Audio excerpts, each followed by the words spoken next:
I had discussions with Roger really early on. We were talking about where to set this. We went for 1840 because we wanted to have society in transition. It's the beginning of the real industrial revolution. And things were changing. Countryside was changing, fashion was changing. It's before those vast crinoline skirts came in, but it's after Jane Austen. The men at this stage, at the end of the 1830s, it's softer.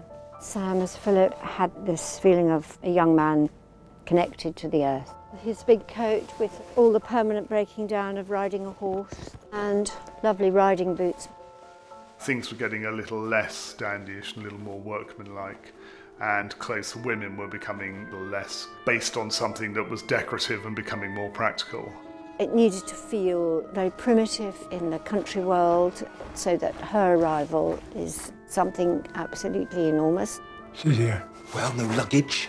Rachel's a widow, so I arrive in England with 2 dresses, and they're both black. She's in mourning. In the 19th century, if you were a widow, you wore black for sometimes the rest of your life, as Queen Victoria did. And so that was a challenge. She has a dress that she rides in, and also doubles as a day dress, and then she has a taffeta dress. The taffeta is really very, very simple with the long point which brings the emphasis on the waist.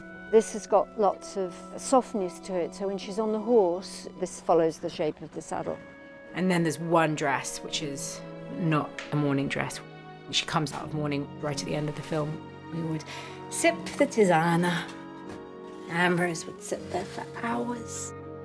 Roger wanted her to have depth to it, and it had to be part of her world.